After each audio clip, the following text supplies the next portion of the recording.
I'm Iris Freelander, and I'd like to talk with you today about controlled emotions conquer stress.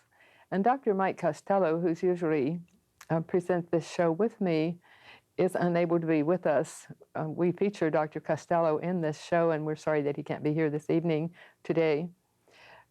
Controlled emotions conquer stress. We're all familiar with the fact that when we're stressed out, our emotions get out of hand.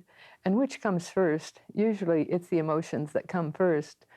We, we have a stress level that sometimes gets overdone.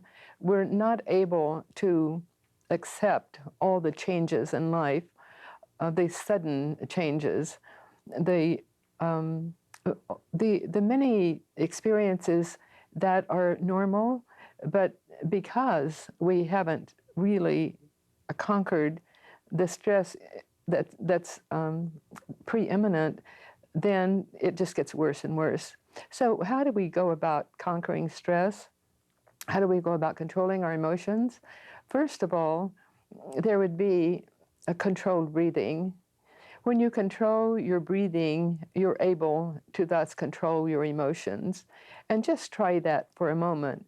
Try deep breathing, inhaling deeply through your nostrils. Exhale slowly through your mouth with your lips slightly puckered.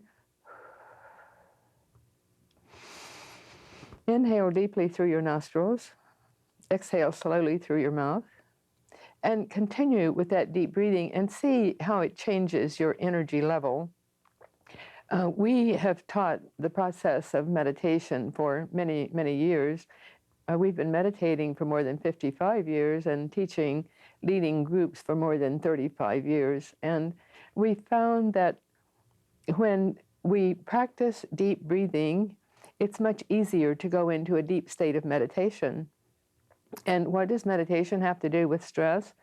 Everything, because meditation quiets all our emotions. It quiets our sevenfold bodies, and it allows our brain to function on a more sure basis, guided by our own thoughts.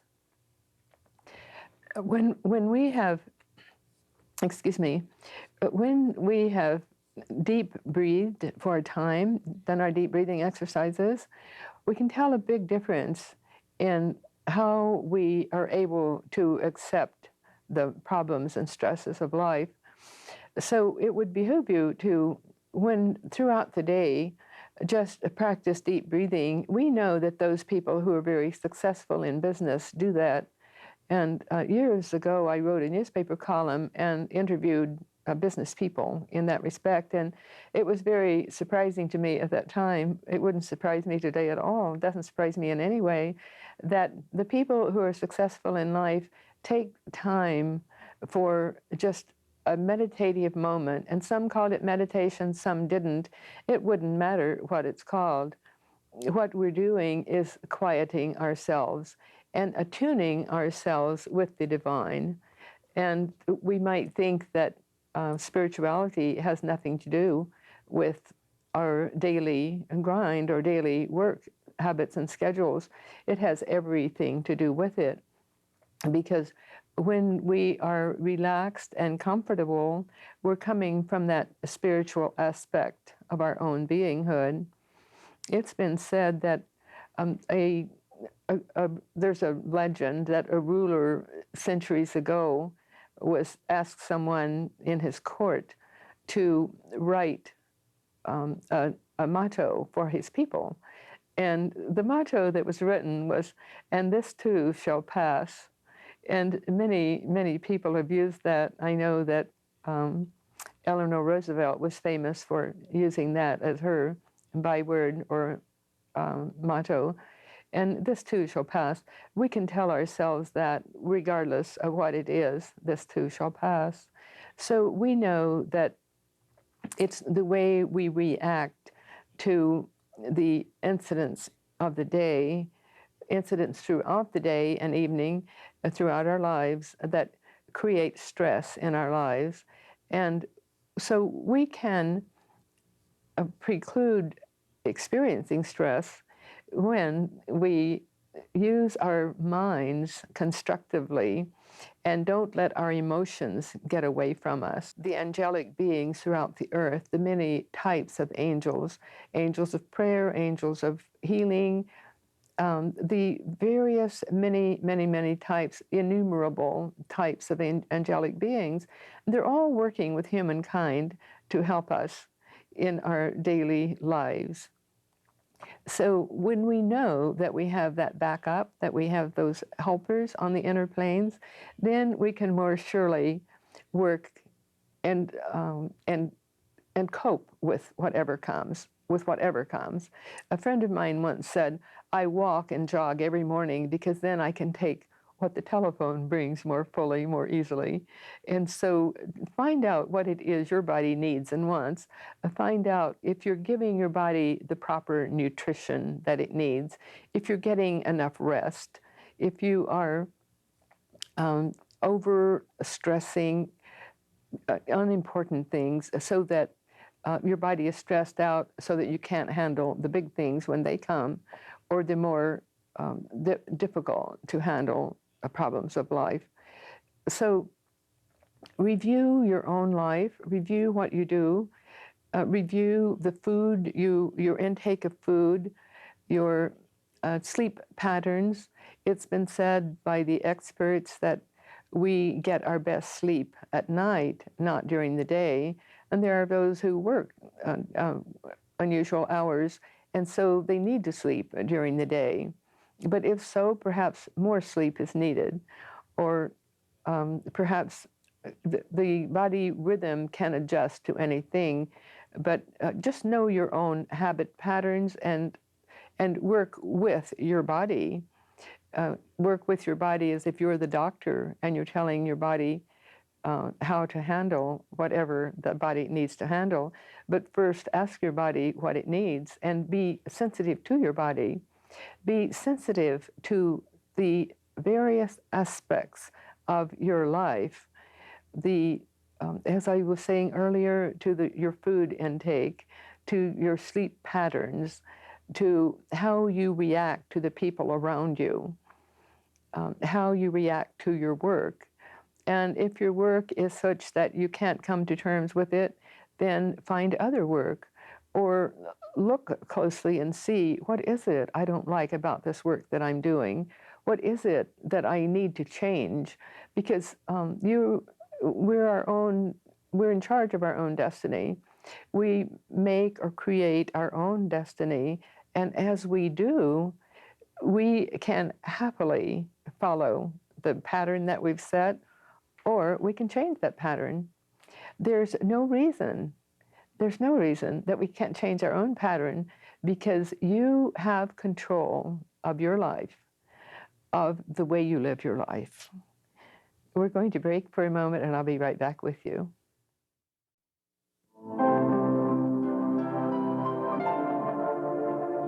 We would like to offer you the opportunity to receive one of these free booklets to further your understanding of the New Thought message of confident living. Each month we will feature a different booklet, which will be mailed to you free and postage paid. Simply address your request to Confident Living at P.O. Box 7726, Long Beach, California, 90807.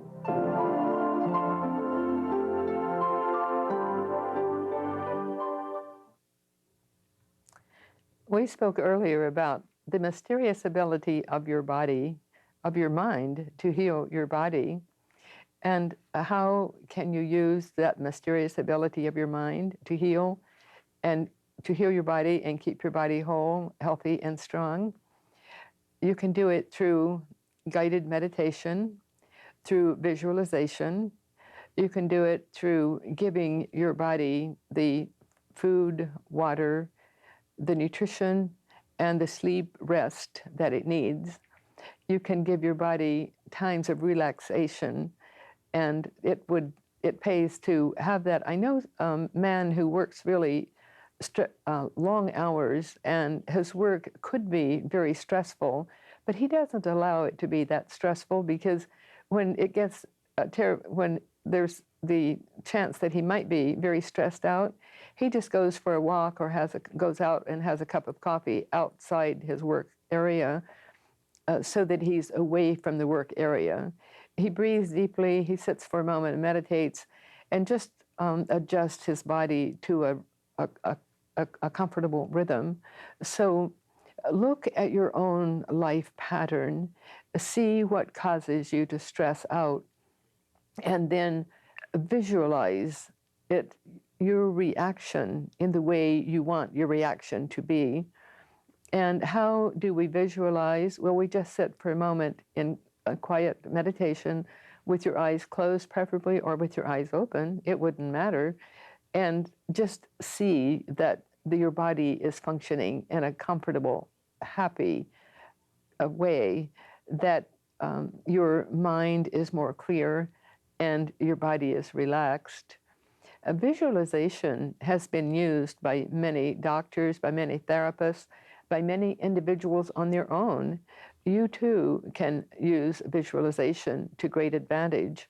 Those people who have been very successful in life, in their life patterns, in their life work, use that visualization constantly. They're visualizing the end result that they wish to see. So do that in your own life with your own with your own emotions, with your own personality self. And how do you do that? You just visualize what you want. I'll give you an example that Caroline Mace gave. There was a young boy who had a brain tumor, and the doctor said it was inoperable, that he could not be healed. And he said, "I need help, God." And he was familiar with Star Trek and those movies, and so he envisioned that a ray gun was shooting at the damaged part of his brain, the tumor, and he visualized these ray guns taking out that tumor, and he did that in such a way that he was very successful, and his doctors could not believe that he had been healed. And so when Caroline Mace asked him, "What did you do? How did you do that?" Well, he told her that's how he did it. He just envisioned that they were being shot down, and they were getting out of there. So we can do that in small matters or large when our bodies are causing us a problem. There are amulets and stones and so forth that people use, crystals, and those do have a wonderful power. But also the greatest power they have is the power we give them through our own minds when we know that they will help us. It's the power of the mind. We say at our church very often, "Words and thoughts have molding power, so let us careful be, knowing that we're building our eternity." And indeed, we are each day building our eternity, because the way we live this lifetime, determines our future, determines not just our future in this lifetime, but future lives. Where we're going on the inner planes. It's been said that when we die, the way we're thinking in our minds, or the way we're either resisting or accepting, determines the state of consciousness that we come into on the inner planes of being when we go out in death.